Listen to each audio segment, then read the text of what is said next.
하나님께서는 그 한나의 눈물의 기도를 들으시고 분인나의 자녀가 10명이건 100명이건 1000명이건 10,000명보다 더 위대한 자녀를 주셨는데 그 시대를 이끌어가는 사무엘이라는 위대한 선지자를 한나를 통해서 그 자녀를 주신 것을 알 수 있습니다.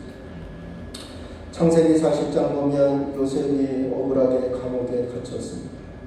그 감옥에 갇혀서 감옥 생활을 할 때 누가 들어옵니까?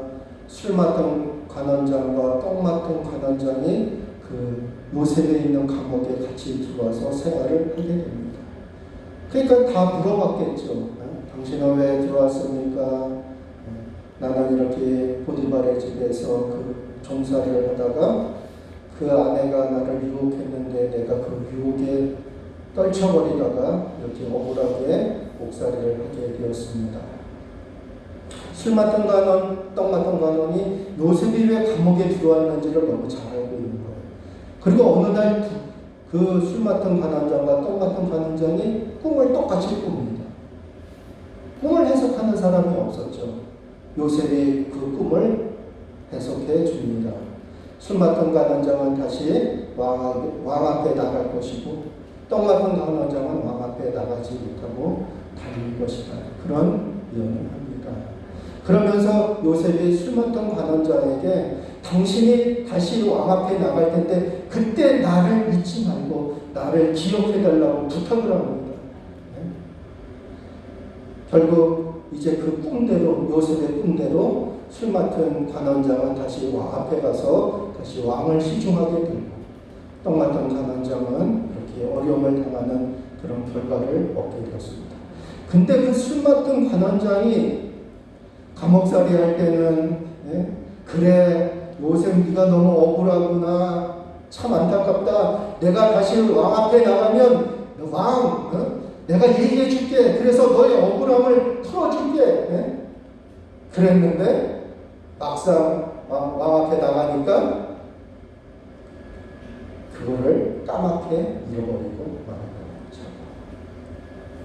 사람은 여기 이 시점에서 흔들리는 거예요. 여러분 모든 사람들이 선하게 살고 착하게 살려고 합니다. 그런데 내가 선을 베풀고 착한 일을 하고 그 힘들고 어려울 때 배고플 때 병들었을 때 헐벗을 때 도와주고 내가 돌봤음에도 불구하고 그 사람은 내가 이렇게 힘들고 어려울 때 새카맣게 잊어버립니다. 내 은혜를 잊어버리는 거예요. 나를 기억하지 않는 거예요. 이럴 때 우리가 인생이 흔들리는 거예요. 야, 살맛이 안 난다.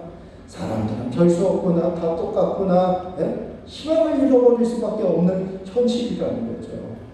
이때 우리가 세상을 바라보고 사람을 바라보면 희망을 얻을 수가 없습니다. 위로를 받을 수가 없습니다. 그때는 우리가 세상을 보고 사람을 바라보는 게 아니라 하나님을 바라보고 하나님을 의지해야 됩니다. 성결되었다, 구별되었다는 것은 우리가 천사와 같이 그렇게 거룩하다 그런 의미도 있지만 그러나 이 어려운 현실 가운데서 세상 사람들은 삶을 포기하고 그런 악을 보면서 악한 사람들을 보면서 불평하고 원망할 수밖에 없지만 우리 하나님의 백성들은 하나님이 계시니까 우리는 세상의 불평을 그치고 하나님 앞에 기도하는 대로 나아가야 된다는 것을 말씀하고 있습니다. 여러분 술 맡은 관원장이 새카맣게 잊어버렸어요. 자기가 고통당하고 자기가 그 어려울 때는 그 어려움에 같이 동참하고 있기 때문에 그래 내가 왕 앞에 나가기만 하면 너 문제는 걱정하지 마. 내가 해결해 줄게. 네 문제 내가 풀어줄 수 있어. 그렇게 말을 했어요. 그러나 술 맡은 관원장이 이제 편해지니까 그 어려울 때를 잃어버리는 거예요. 힘들고 배고플 때를 잃어버리는 거예요. 그게 바로 사람이라는 거죠, 여러분.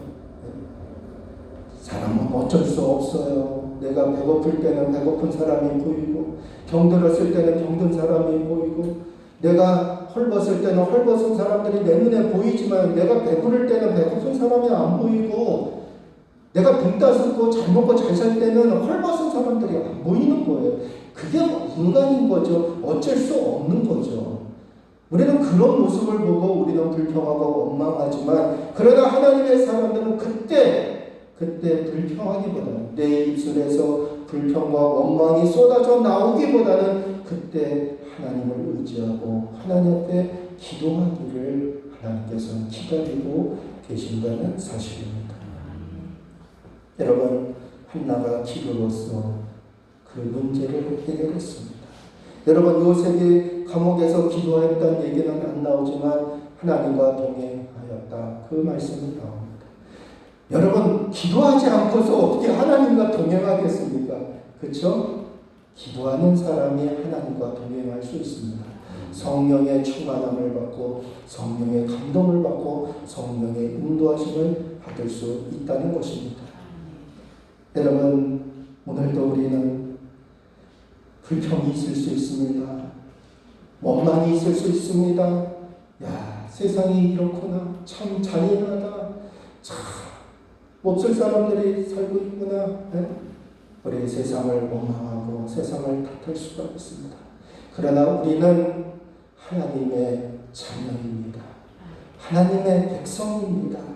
우리가 세상만 바라보지 말고 그 악을 행하는 사람들만 쳐다보지 말고 우리는 공의를 행하시는 하나님을 바라보고 하나님을 의지해야 될 줄로 믿습니다.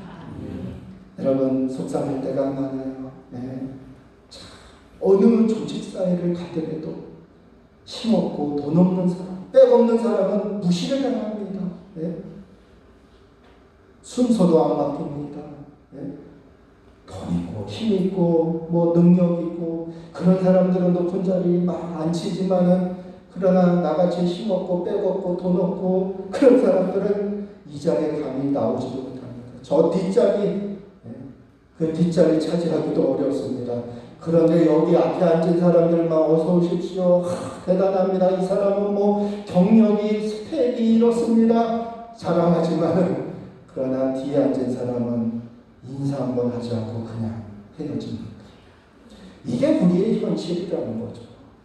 이런 현실 가운데서 세상 사람들이 나를 알아주지 아니하고 나의 인생을 물는다 할지라도, 내가 설사 그 많은 은혜를 베풀고 많은 공덕을 쌓았다 할지라도, 그걸 잃어버리고 있다 할지라도 우리는 실망하지 말라는 거예요.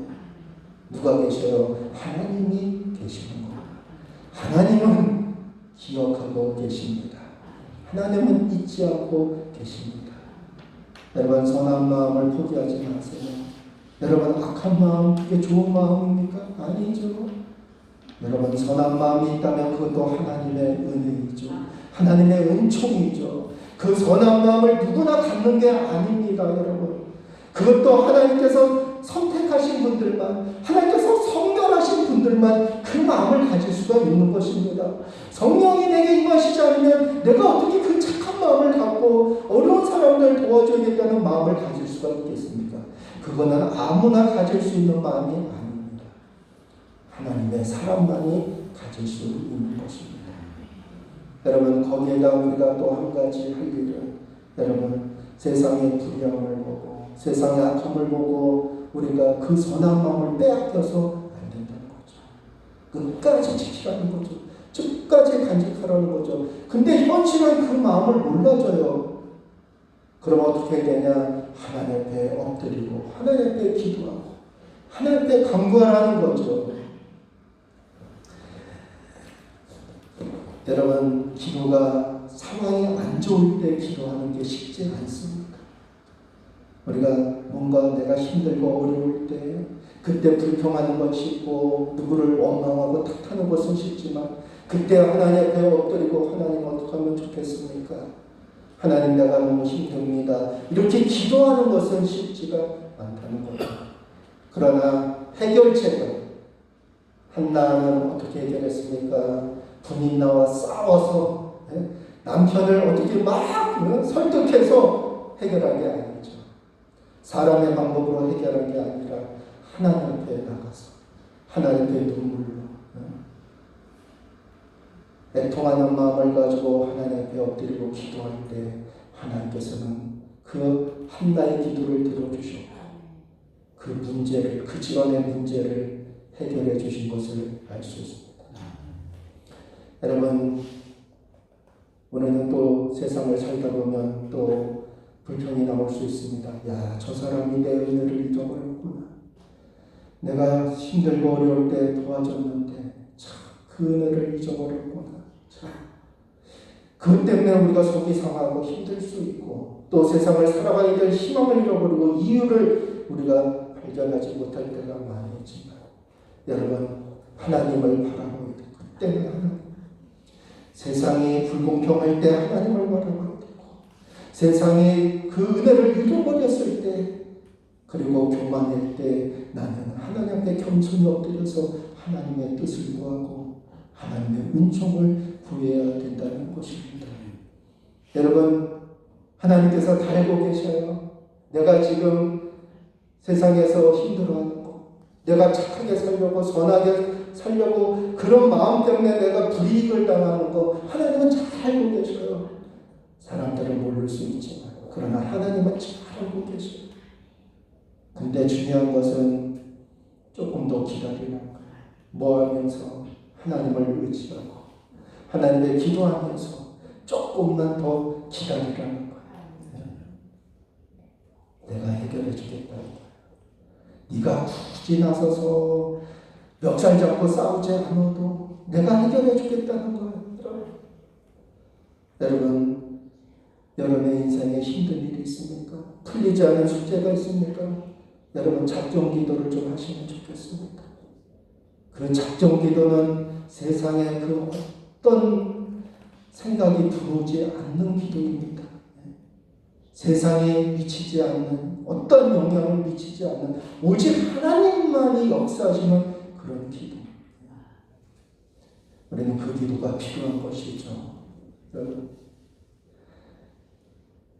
하나님은 해결해 주십니다.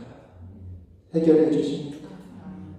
머지않아서 인간의 생각에는 멀 것 같지만 야, 지금까지도 해결이 안 됐는데 이게 뭐 기도한다고 해결될까?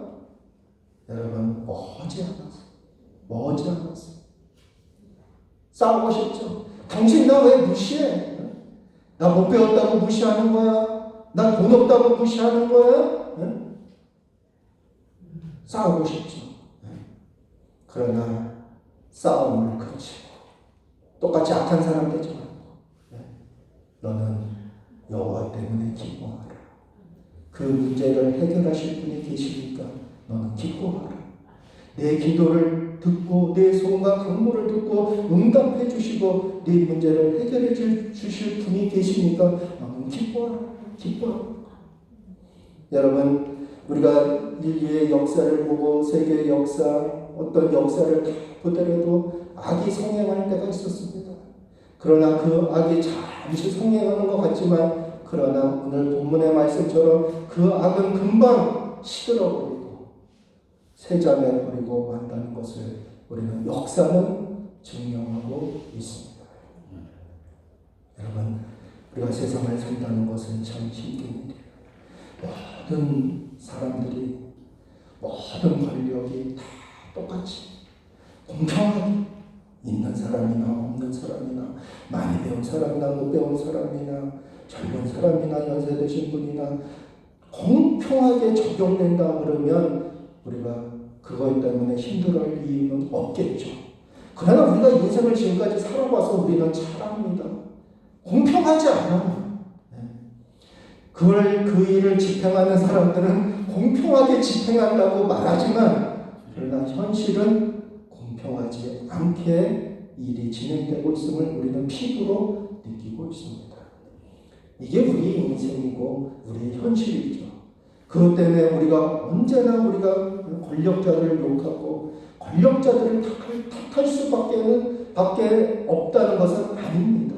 여러분, 우리가 그런 위정자들을 위해서도 기도해야 되지만 그러나 우리는 하나님께서 내 인생의 문제를 해결하시고 우리 가정의, 우리 자녀의 문제를 해결해 주실 분이라는 것을 믿고 하나님 앞에 또다시 엎드리고 기도하고 간구해야 된다는 것입니다. 근데 하나님께서 해결해 주시면 여러분 군인 나의 자녀들은 몇 명인지 모르지만은 어쨌든 간에 성경에 이름도 안 나와. 근데 한나의 자녀는 사무엘. 사무엘 그 아들이 그 사무엘 상하, 역대기 상하, 그 시대를 이끌어가는 거예요. 지도자로서. 얼마나 대단합니까? 얼마나 위대합니까, 여러분?